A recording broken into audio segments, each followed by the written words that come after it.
Okay guys, I'm doing a Q&A for you guys today.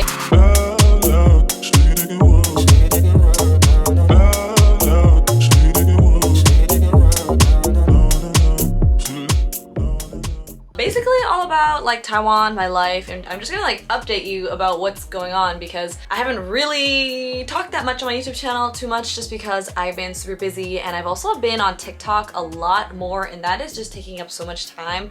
I didn't really expect TikTok to be that much work, but yeah, if you do want to check out my TikTok, it is at strawbanny with 2 eyes because the strawbanny with 1 eye was taken, unfortunately. But yeah, let's just get right into the Q&A. I will give you guys a quick little rundown of just some basic Q&As that I usually get. Okay, first off, my name. My name is Annie. I just recently turned 24 years old. I moved to Taipei last year in May, and I've been here for like 11 months or something, and time has gone by so quickly. I've done so many fun things here. I don't know, just I've been vlogging my life and just kind of people I meet and things I do. And yeah, I've been teaching English here as a cram school teacher. And yeah, so that's basically the quick little rundown. The first question is, how long did it take for you to find your job, get everything ready to move to Taiwan? I basically had to find a job, which that process did take about 2 or 3 months, and then it was another 2 or 3 months to process a visa. How it happened for me? I knew I needed to take a TEFL certification, so that is teaching English as a foreign language, and that can take you like 1 month to do, but it kind of took me 3 or 4 months just because I kind of procrastinated and I was kind of like lazy. But you do usually need that if you want to teach at a cram school in Taiwan. There are exceptions though, for sure. Then I went to Facebook Marketplace, and on Facebook Marketplace they have a ton of different job postings. Like if you go to certain specific Facebook groups that are for foreign teachers to come and teach English, there's like quite a few of them. You just gotta search it up, you know, like teaching English in Taiwan, like English teaching positions, and just search it up in the group section on Facebook and you will find several groups, and that is where a lot of the job postings are, and that's also where a lot of the cram schools find teachers abroad. Right now I don't know if Taiwan is open to sponsoring visas, but at the time that I arrived last year they were, thank goodness. How did you find a teaching job / rentals / roommates in Taiwan? So I did kind of go over how to find a teaching job. Basically my mom and I were searching on this site called 104, and they have like a ton of different rentals there across like Taipei and just all in Taiwan. So that's a really good app, but you can also check out Facebook Marketplace. So it's kind of crazy, yeah. Facebook, I've never used Facebook so much in my life except for like this time period of like finding things. But yeah, through Facebook I found my job, I found my roommates, and I also used Facebook a lot to look for rentals. But in the end I ended up finding a rental on 104 that I ended up going with. And I also have my apartment tour on, you know, on this channel as well, so you can go check that out.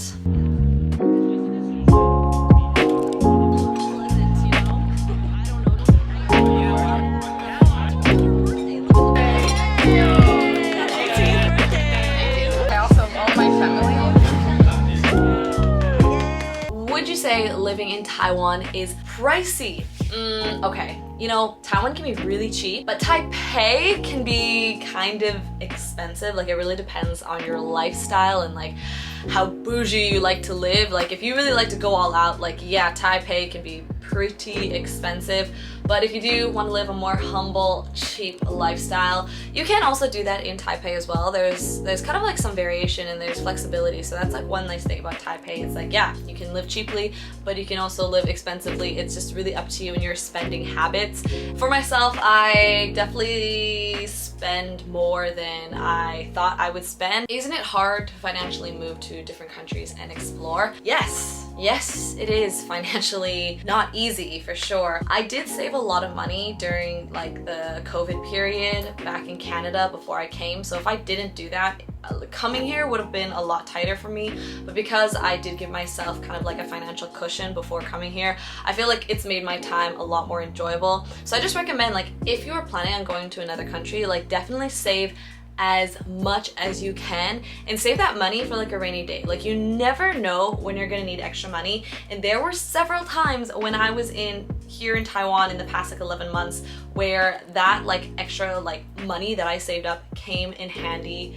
It came in handy so many times, like I can't even explain. So yeah, I'm like really proud of myself that like I did that, because otherwise like I don't know what I would have done. maybe I would have just had to like ask my parents for money. Save as much money as you can if you are planning to move to a different country or to another city, because you just never know when you're gonna need it. All right, what's the most difficult part about living there, and also the most relaxing and slash favorite thing about living in Taiwan? The most difficult thing about living in Taiwan is the fact that my family is literally so far away from me. Like, yes, I do have my grandparents here, have some uncles here, but like my direct family, like my mom and my dad and my brother, they are so far away, and I think I have like handled it pretty well being this far away from them for a year. And the most relaxing part, ooh, my mom, she can't nag me like directly. Like, she does call me like every day, but like she can't tell me when like I need to come home or when I need to go to bed, you know, because I used to live with my family back home. But yeah, it's really nice, you know, she can't like tell me what to do. Not that I even listened anyways, but you know, it's just like nice that like no one can tell you what to do once you move out of your home. But on top of that, I'm in like a completely different side of the world, so they really can't tell me what to do. And it's really nice that I can exercise my freedom of choice freely without being nagged. You're going back to Canada. Yes, I'm going back to Canada. I'm going back to Canada in July, and so yeah, that means I would have been here for like 13 and a half months. That's over a year. Like, this entire year has kind of just been go, go, go, go, and I haven't really had enough time to just like chill out and just like relax. But you know, I'm always a little bit on edge because I think I'm like always watching out for myself. Like, I'm always, you know, making sure that I'm doing okay financially, emotionally, mentally, physically. You know, it's a lot. Like, you know, being an adult is a lot of work, and I'm not gonna lie, I kind of just want to like go home for a little bit and like have my mom cook me a meal or something. So yeah, I need like a little break, a little breaky break. After that, I don't know. I don't know what's in store for me after that. What are you gonna miss the most when you leave? I'm gonna miss a lot of things. I'm gonna miss Taiwan, my grandparents, all the friends that I've made here, and everyone that I've met here, and just like all the connections that I made. I'm gonna miss the independence. I'm gonna miss the kids that I teach. Honestly, there's just like so much that I'm gonna miss. I don't think it's like a, you know, goodbye thing. I definitely think I will come back to Taiwan again, especially once like the quarantine lifts. So it's more so just like a see you later for a little while, you know, but Taiwan is always, you know, it's a second home for me. I'm half Taiwanese, I have family here, I've lived here for a year now, so I feel like I've definitely like connected with my roots a lot more. So yeah, it's I'll be sad and I'll miss everyone and everything, but life goes on. We are having a picnic, but we're just gonna Uber food because none of us actually brought anything. Annie, why are you talking to yourself? You brought me. I brought people, yeah. I'm not talking to myself, I'm talking to you. Why are you talking to yourself? Me. I think you gotta go into a loony bin. What's wrong with the loony bin? This is Thomas. It's kind of annoying. Not as annoying as you are. He's annoying, but he drove us here. That's so. true. Thomas, how's it make you feel? I guess I'm just gonna go home. You're gonna go home now? Yeah. Here Where now. do you live again? Is it near my house? You can maybe drive me. Hi, Ruben. Hi. Oh yeah, Ruben's here too. We kind of forgot he's about single. him. He's single. Ruben's He just single. saying. Hey guys, I I'm live in single, Shizu. Wait, you live in Shizu? Yeah. It's so far. That's so far. and I live in your heart. Whoa! You're gonna get all the girls with that one. My goodness. You're gonna have girls falling left and right. Thomas, What's up? take some notes. Well, what do you say? Ruben! Anyways, we're gonna have a picnic. Have you managed to make any local friends, or are they mostly other foreigners? I have made very few local friends. I definitely have made a lot more international friends, but a lot of times like the international friends that I've made, they also have roots to Taiwan. I would definitely say that's like my most common friend type, is like someone who has roots to Taiwan, but then they also have like another culture as well, whether, I don't know, you know, like my friends, a lot of them are Brazilian Taiwanese, you know, French Taiwanese, or American Taiwanese. So yeah, there's like a big mix, but I would definitely say like the majority of my friends do have some kind of connection or root to Taiwan. Hello, vlog. Yes, Did it's you gonna take be a my picture Q&A. of me without my What question are you gonna ask? consent? I already filmed it. I'm just gonna put clips in. What do you have any Juicy nice questions? Juicy questions? No, it's all, they're just like all about Taiwan. oh, should we go? Oh, I should have asked. I'm not Yeah, doing someone that. else can ask juicy questions. It's too small. This is such a... I want to kill myself right You want to kill yourself right now? You should. Is it because Ruben's laying on you? I was about to do it. now. No, I don't want to go there anymore. Is your skin like, I don't know, it looks like you have a rash here now. Dude, yeah, I think so. Probably But from Ruben, like his head. Please, Yeah, I see a rash In a span of developing 3 seconds. on her shoulder. I'm just allergic to Reuben. Do you need like a Claritin or Yes, something? I do. Can someone give me a Benadryl, please? Yeah. Allergic to rumen? You should be thankful, okay? Thankful. Thankful. Hi, Sam. Thankful. Thankful. Oh my god, this is so sticky. Why is it sticky? Because I put hand sanitizer on my vlog camera and now it's sticky everywhere. Here you sit. I know, tragic. So that's what really makes me feel like I fit in here, is because it's kind of like the same thing for me. Like, yes, I'm Canadian, but at the same time, at the end of the day, like, I was born in Taiwan and I'm half Taiwanese, and yeah, it just like makes me feel a lot more connected to everyone here, and it's really easy to just like vibe with everyone and get along because we all kind of come from like the same place, you know what I mean? So I don't know, it just like makes it really easy to make friends here. Doing good on Grindr, right? Just look natural. Just look natural. There you I am go. so hot on Grindr. Just keep on Really? going. I am so hot on Grindr. I'm pretty sure- I'm 5 times the match that Get he him. has. Wow. I'm such an introvert, so I worry on how to make friends. Any tips? I have a whole video on how I made my friends here in Taiwan. I'm not sure if you're planning on going to like a different city or anything, but yeah, I have a whole video on it, so you can go check that out about how I made friends. Just to like give you a quick rundown, I would say the #1 thing is Bumble. Bumble BFF, Bumble date. You know, just because you're on the date section doesn't mean you have to like date the guy. Like, honestly, like, girls and guys can be friends too. And I made a lot of friends from both sections.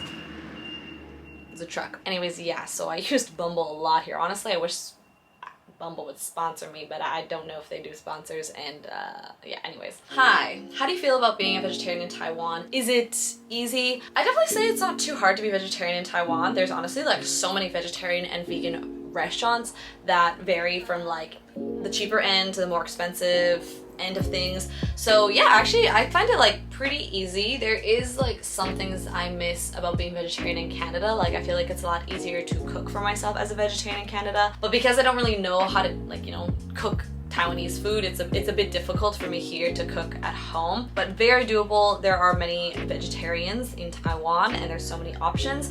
So yeah, I really don't think it's that difficult, but it's a little bit different. So yeah, it takes a little bit of adjusting for sure. Don't you want to stay in Taiwan? Okay, I love Taiwan. It's like awesome. But I would just say that I just need to go home for a little bit, and I need to kind of figure out what I want to do with my career, because although I love teaching, I feel like I just shouldn't keep on teaching English, because that's not really what I studied in university, and it's something I can see myself doing later on when I'm a lot older. But at this age right now, I feel like there's like a lot of other career options that I can explore. I just want to focus on what I want to do with my life, and I don't know if I can figure that out here. I mean, it definitely helped me a lot, but I feel like I need to explore a little bit more. So that's the reason why I'm leaving Taiwan at July, is more so just like for myself. Like, I need to explore more, I need to see more of the world, I need to try different jobs, I want to explore more in content creation. So yes, but definitely I'll be coming back, like, for sure. Would love to hear the pros and cons about Taiwan. Okay, we'll quickly go over the pros about Taiwan. The pros, I would say, is that the transportation is awesome. Like, the public transportation, you can basically get anywhere on the island. It's awesome. It's just so much better than in Canada. It's so much more developed and accessible and safe. Like, I feel so safe in Taiwan, and that is another pro. Like, I'll be coming home super late at night and I feel so safe. Like, I never have to worry. Not to say that it isn't like not safe in Taiwan. There are definitely places where you do have to be careful and watch out, and you know, but compared to other cities that I've been to, Taipei is definitely like relatively safe. Obviously, like, there's lots of good Taiwanese food here. Night markets are super fun, and there's lots of nature. It's kind of a place where, you know, it's an island, so there's the ocean and then they have like these mountains. Honestly, it's just like super fun being on an island, and the people are awesome. The people are so friendly here. And so yeah, there's like a ton of pros. And obviously, yeah, you can live pretty cheaply here if you want to, for sure, compared to, you know, the States or Canada or anything like that. The cons about Taiwan, well, the summers are really hot and humid, so I'm not like a super big fan of that, but I don't mind humid hot weather, but it's just like a little excessive, you know? And also there's cockroaches, okay? Ugh, I'm just not a fan of cockroaches, but I did see quite a few when I was here in the summer, just like running around on the ground, and I almost stepped on a few, but thank God I did not. I have kicked a few cockroaches though. Oh, I would say that I'm not really used to the fact that you can smoke in the clubs, because in Canada you're not allowed to smoke indoors anywheres. But here in Taiwan, I don't know, you can smoke in the clubs, and I personally don't like it because I don't want to smell smoke. I don't want secondhand smoke, so I don't like that. Otherwise, it's like pretty good here. What's one place that you recommend for people to visit when they go to Taiwan? There are so many places. I think I'm just gonna like list them for you, but definitely go to like Hualien, the East Coast, go to Taichung, go to Kaohsiung, go to Kending, go to Sun Moon Lake, go to the north of Taipei up in Geelong, Jiufen. Literally so many places. And just like the other day, I went to this place called, oh my god, I don't even know how to say it, but it's like Bitojo. I don't know how to say it, but it was stunning. Like literally so pretty. I was so happy to be there. It was so much fun. So that was really fun. I really enjoyed that. But yeah, there's a ton of places to just like explore with friends.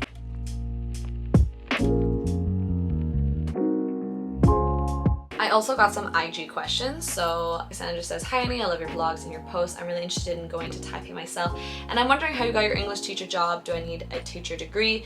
And also, how is the experience being half Asian in an Asian country?" All right, so that was a lot, but let's break it down. I already answered how I got a teaching job. Do you need a teaching degree? No, you just need your TEFL, or like some kind of certification that allows you to teach English as a foreign language. And then the third question is, what is my experience of being half Asian in an Asian country? Honestly, I would say it's like pretty chill. I think more so it's nice, like it's a nice experience for me to like connect to my roots and like connect to the place that I was born. I do have an older brother, but he doesn't really like to come to Taiwan as often as I do, and I wonder if it's because, you know, he was born in Canada, whereas like I was born here, so I feel like I'm a lot more connected to Taiwan and I'm more connected to my Taiwanese roots. And I just like love like being here and being able to see my grandparents and like my family here. I would say like the experience for me is really eye-opening, and it's, you just kind of like recognize your Asian side. Like sometimes I feel like you don't get to recognize your Asian side as much when you're in like Western country. When I'm here in Taiwan, it's like everyone has some kind of like connection or root or reason why they're here in Taiwan, and that's like what makes me feel really connected to everyone around me. And it's just a really nice feeling, you know, you just feel very comfortable and at home. You know, if you're half Korean, if you're half Vietnamese, half Japanese, like it's just such a wonderful experience to like go back to the country that is your other half and just like live life and explore and figure out like where you came from. I wish my brother would like come and like chill here more, but yeah, I don't know, he's like, I don't know, in Canada doing stuff, whatever, you know, he's missing out. I know this video was like probably really long, but I hope I gave like a lot of information in this video because yeah, I don't know, I want this video to be helpful. But yeah, if you have any other questions, you can leave it down in the comment section below and I will try my best to get to them. Other than that, you can check out my Instagram at strawbanny, my TikTok at strawbanny with 2 eyes, and thank you so much for watching. So I will see you in the next video or vlog or whatever, whenever it comes out, because I have been quite busy lately, you know. It's kind of coming to like the end of my time here. Like I have 3-ish months left, and there's like so many people I want to hang out with, and I'm like, oh my god. And then I'm also like posting on like social media like YouTube, TikTok, Instagram, so that's a lot. And then I teach 20 hours a week, so I'm like a little bit like flooded right now, and at the same time like I don't really want to work that much because I feel like I just want to like hang out with friends, you know. But yeah, it's a lot. Deep breaths. 3 more months, Annie, and then you can go to Canada and you can just take one big fat nap. Like I just need a really big fat nap in my big comfy bed. I'm really not a fan of my bed right now. Like, okay, you can check it out. I just like put my camera on top of these pillows. It looks like this because I just like washed my sheets. All right, thanks for watching. Bye bye.